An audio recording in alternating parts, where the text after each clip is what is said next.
habis belajar, membantu, membersih. Apa kata beliau? Al-fadlu ilmu tadi.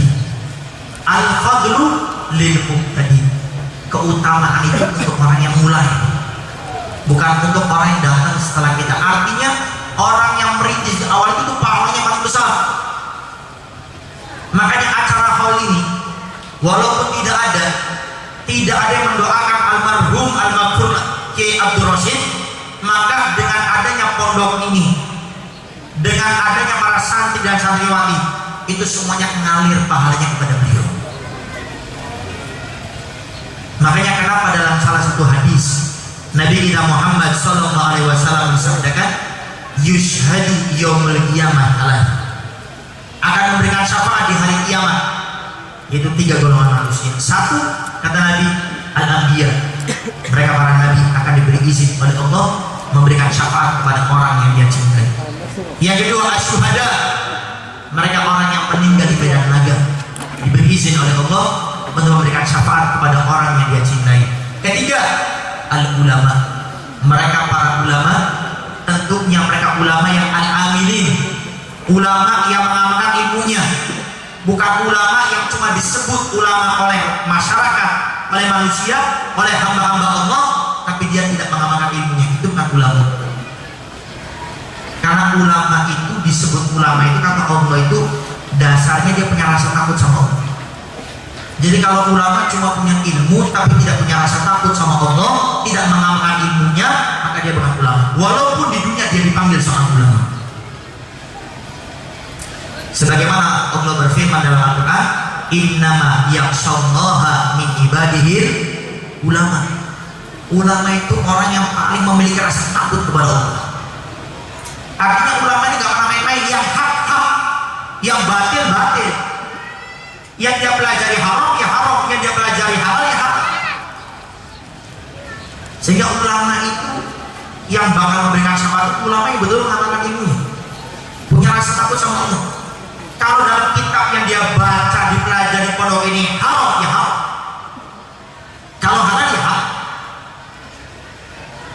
Apalagi di bulan Syawal ini, di bulan Ramadan itu pasti kita buka masjid itu pasti ada kayak gini, Ustaz Habib, bagaimana hukumnya kalau laki-laki perempuan itu bersalaman, boleh enggak? Laki-laki perempuan yang bukan mahramnya bersalaman, boleh enggak? Saya yakin nggak boleh, Ustaz. Tapi ada orang yang punya ilmu memperbolehkan dan dia salaman. Ini jadi problem. Makanya yang namanya ulama itu yang mengamalkan ilmu. Saya tanya, laki-laki perempuan yang bukan mahramnya salaman, boleh nggak?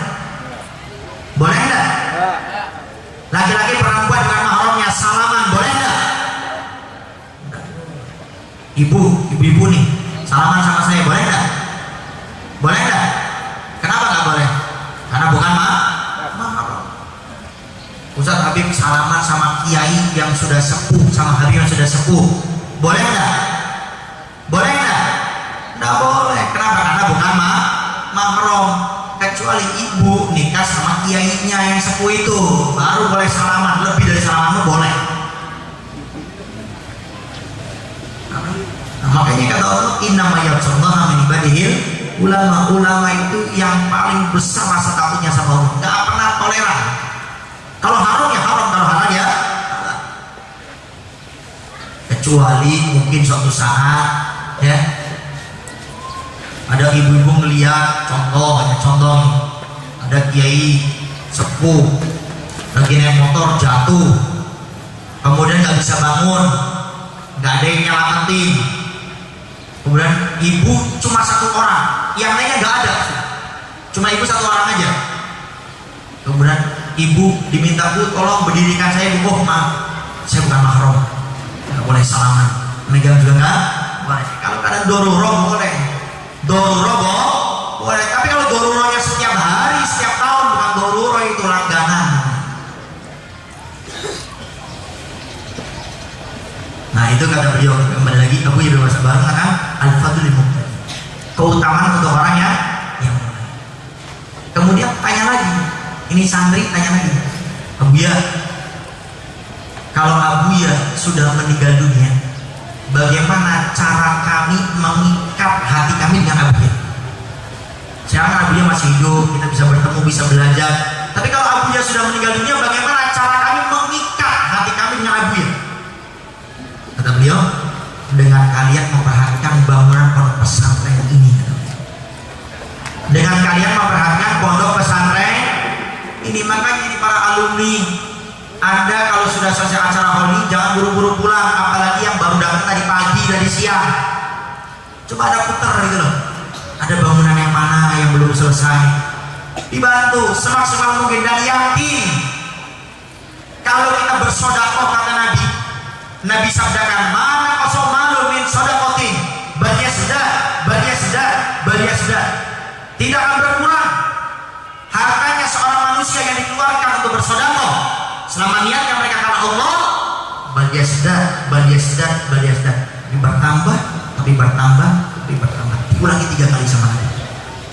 Buka kitab namanya Muhammad Insanul Kamil, karena Profesor Dr. Abuya As-Sidil Habib Muhammad bin Alwi bin Abbas Al-Maliki Makkah, ulama Ahlussunnah wal Jamaah, yang kurang lebih 18 tahun yang lalu beliau meninggal dunia. Yang sampai sekarang banyak orang Indonesia juga belajar ke sana. Itu beliau punya kitab banyak, karena beliau ulama yang sangat luar biasa, semangat belajar ilmu agama luar biasa. Bayangkan, guru beliau di bidang ilmu hadis itu 300 orang gurunya. Di bidang satu ilmu hadis itu gurunya 300 orang. Sampai dikatakan beliau ini adalah kebanggaannya para habaib di zamannya, kebanggaannya Alawiyin di zamannya. Bayangkan, beliau belajar ilmu hadis, satu ilmu, satu bidang, satu studi, ini gurunya 300. Beliau belajar di sini, belajar di sini, semangatnya luar biasa. Beliau punya kitab namanya Muhammad Insanul Kamil. Itu kitab membahas khusus tentang kepribadian hidupnya Nabi kita Muhammad SAW. Karena kebetulan berpikir saya di majelis Al-Wasilah setiap malam Kamis kedua kita membaca kitab tersebut. Malam Kamis ketiga kita membaca kitab Muhammad Insanul Kamil. Itu berbicara masalah kepribadian Nabi, bagaimana akhlak Nabi, cara bicara Nabi, cara ceramah Nabi, cara mengatur strategi perang Nabi, itu dibahas di sana. Di antaranya di sana dijelaskan tentang Nabi ini kalau mau berbicara sesuatu yang penting itu Nabi ulangi sebanyak 3 kali. Makanya jangan heran kalau kita lihat beberapa konteks hadis itu banyak Nabi itu mengulangi beberapa kata itu sampai 3 kali diulang sama Nabi. Kenapa? Dijelaskan dalam kitab Muhammad Insanul Kamil tersebut, itu bukti kalimat itu sangat penting. Itu bukti kata itu sangat penting, sehingga diulang 3 kali oleh Nabi. Contoh dalam kitab hadis Arba'in An-Nawawiyah ada beliau menyebutkan masalah takwa, ya, at-taqwa hahuna wa yushiru ila sodri salah sama roh. Takwa itu makanya di sini, apa itu di hati. Disebutkan sama Nabi, diberi petunjuk seperti ini sampai 3 kali. Di sini, di sini, di sini. Karena ada orang bertakwa di hadapan manusia dia baik, di belakang manusia tidak baik. Ada orang di hadapan orang dia sholat, di belakang orang dia tidak sholat. Ada orang mulutnya baik di hadapan manusia, tapi di belakang manusia hidupnya cuma ngomongin orang saja. Makanya ketakwaan itu letaknya di hati. Sehingga Nabi bagaimana mengulangi itu sampai 3 kali saking pentingnya, dan sedekah ini termasuk yang penting. Artinya kita akan gak bakal rugi. Kita bersedekah gak bakal rugi, tapi bertambah. Ini Nabi yang menyampaikan. Bahkan kalau kita lihat keterangan para ulama, ada sebagian ulama menjelaskan tingkatan orang bersedekah. Jadi orang bersedekah ini ada 5 tingkatannya, ada 5. Yang pertama, sedekah pahalanya 10, yaitu bersedekah dengan orang-orang yang sehat. Jadi kita contoh bersedekah nih dengan orang-orang yang sehat, itu pahalanya 10. Kedua, sedekah pahalanya itu 30, yaitu bersedekah dengan orang yang sakit atau cacat, itu pahalanya 30.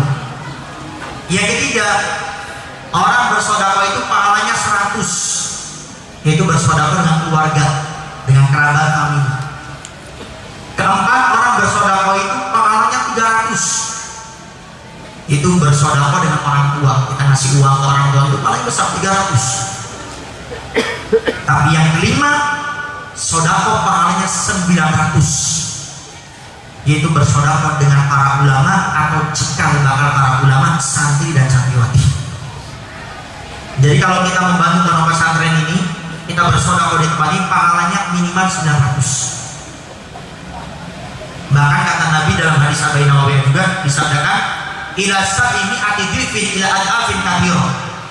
Itu amal bisa dilipat gandakan oleh Allah. Itu bukan cuma 10 kali lipat, tapi 700 sampai berlipat-lipat kali lipat. Tidak ada yang tahu kecuali Allah Subhanahu wa ta'ala. Artinya bagaimana pada saat ini kita para alumni, khususnya dan umumnya kita para jamaah ini, untuk perhatian dengan apa yang sudah ditinggalkan oleh beliau, khususnya sekali lagi para alumni. Jadi kalau bicara ada kata cinta, banyak yang mendefinisikan arti cinta, tapi cinta diantaranya itu adalah cinta itu tidak pernah terikat dengan waktu. Cinta yang sejati, cinta yang sesungguhnya itu tidak pernah terikat dengan waktu. Artinya kalau kita mencintai beliau Al-Maghfur lah, Kiai Abdul Rashid, walaupun beliau sudah meninggal dunia, kita tetap akan mencintainya. Dari mana? Perhatian keluarganya dan juga apa? Perjuangan yang ada. Itu cinta yang sungguh.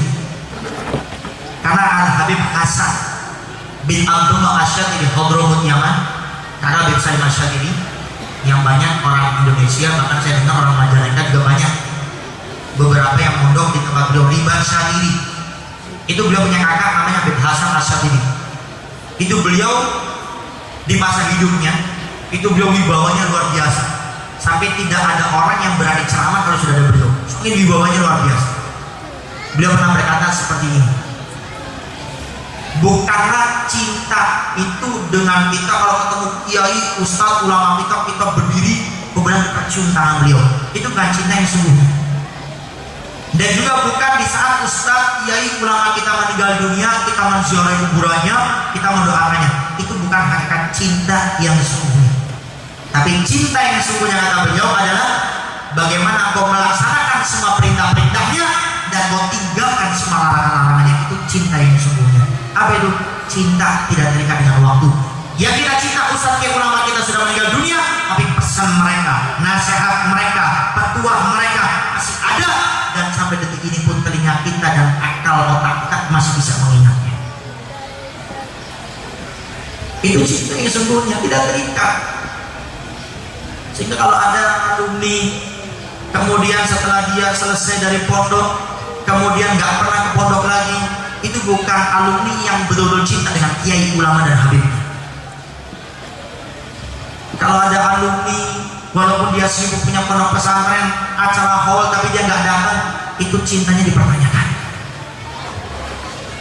Termasuk ada alumni jadi kiai, jadi ulama, jadi penceramah di mana-mana. Kalau sudah haul, sisihkan ada punya waktu, datang ke tempat ini.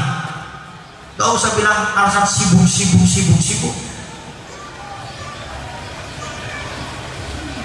Karena ada ini, terkadang ada alumni karena dia sudah merasa jadi besar, jadi kiai, jadi penceramah, jadwalnya sehari sampai 15 ceramahnya, kemudian maaf saya nggak bisa datang, saya sibuk, saya ngurusin umat. Alumni, Anda bisa ceramah, Anda bisa ngajar, Anda bisa menjadi Anda punya kiai. Hati-hati dengan istidraj. Dulu Anda masih sebagai santri, Anda tidak pernah sombong. Anda sebagai santriwati tidak pernah sombong. Tapi setelah Anda punya ilmu, setelah Anda mondok, ternyata Anda menyombongkan diri, itu namanya istidraj.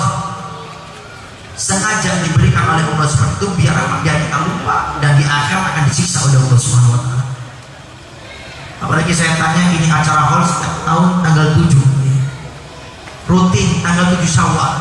Kalau ada alumni kok masih berhalangan, waktunya sudah ditentukan, kecuali yang boruroh, memang tidak mungkin kalau diwakilkan, tapi ini sudah dipastikan setiap 7 Syawal. Jadi tolong para alumni, setiap 7 Syawal Anda sisihkan, Anda punya waktu. Kalau perlu 7 Syawal tahun depan ini Anda sudah kalender Anda dari 7 Syawal khusus hadir acara haul. Kalau perlu tanggal 6-nya ada datang, karena saya yakin ini persiapan ini bukan kayak cerita orang dulu bangun candi jadi berat. Ini ada yang bantu, ada yang ini. Anda jadi alumni kan sudah nggak tinggal di sini, nggak pernah membantu, nggak pernah beberes. Cobalah sekali-kali ada acara alumni cuma setahun sekali. Anda datang ke tanggal 6 Syawalnya. Anda tinggal di sini ada kobong itu banyak. Anda tinggal di sini ada membantu, itu berkah. Anda belajar dengan Habib Umar bin Abdurrahman Al-Attas, Shahibur Ratibul Attas. Saya dengar tadi juga namanya disebut dalam Tartibul Fatihah. Habib Umar bin Abdurrahman Al-Attas, beliau punya murid namanya Syekh Ali bin Abdillah Baros. Syekh Ali bin Abdillah Baros ini mondoknya nggak pernah ngaji karena beliau sudah agak sepuh, tapi beliau lebih ke khidmah. Kerjanya apa? Setiap santri-santriwati jangan mau belajar digelar karpet semua, disapu, dipet. Santri masuk sendalnya dibalikan, kemudian buat teh, buat kopi dituangkan sama jamaah, sama murid Habib Umar bin Abdurrahman Al-Attas. Setelah mereka pulang, beliau khidmah di rumah Habib Umar, bersihkan kamar mandi, beberes semua yang ada di rumahnya Habib Umar. Lihat Pak, suatu saat murid-murid Habib Umar ini ada sebagian tuh ngecek beliau. Syekh Ali, kamu nih setiap hari bebantu aja. Kalau Habib Umar meninggal, kamu mau jadi apa? Hah? Kamu mau jadi bebantu kayak gini lagi? Akhirnya ucapan itu nggak tahu kenapa membekas di hatinya Syekh Ali bin Abdul Baros. Ini saya ceritakan seperti ini karena saya yakin di pondok ini pun pasti ada santri khidmah, santri yang suka bantu-bantu, termasuk santri pada umumnya sering khidmah. Karena kata Habibul Haddad tuh, orang itu tidak akan mendapat keberkahan ilmunya kecuali lewat jalur khidmah, nggak bisa lewat jalur belajar, nggak bisa. Makanya bagi saya di Dalwa itu ada saud